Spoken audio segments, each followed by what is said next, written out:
खबर शामिल करते टोबा टेक सिंह से हमारे district bureau chief Ahmad Waleed Faridi Wazir की रिपोर्ट के मुताबिक रेस्क्यू 1112 टोबा टेक सिंह का पाक फौज को खराज अकीदत पेश करते मार्च पास्ट किया। पाकिस्तान की शानदार फतेह के मौका पर रेस्क्यू 1112 टोबा टेक सिंह ने डिस्ट्रिक्ट इमरजेंसी ऑफिसर मियां फराज मुनीर की क़यादत में पाक फौज के जवानों को खराज अकीदत पेश करते हुए एक पुरतासीर मार्च पास्ट का एहतमाम किया। यह तकरीब पाक फौज की बेमिसाल कुर्बानियों, बहादुरी और वतन अजीज की सलामती के लिए उनकी लाजवाल खिदमात को खराज तहसीन पेश करने का एक बेहतरीन मौका थी।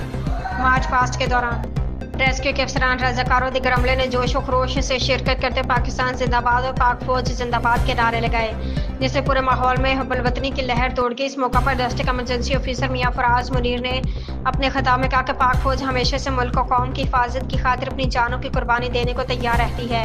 आज का ये मार्च पास्ट हमारी तरफ से उनके जज्बे और कुर्बानियों का एतराफ़ है। उन्होंने सिटी प्रेस क्लब कमालिया के साथ इस गुफ्तगू करते कहा कि रेस्क्यू 1112 हमेशा पाक फौज के शाना बशाना मुल्क की खिदमत के लिए कोशियां रहेगा। यह तकरीब ना सिर्फ पाक फौज के लिए अकीदत और एहतराम का इजहार भी थी।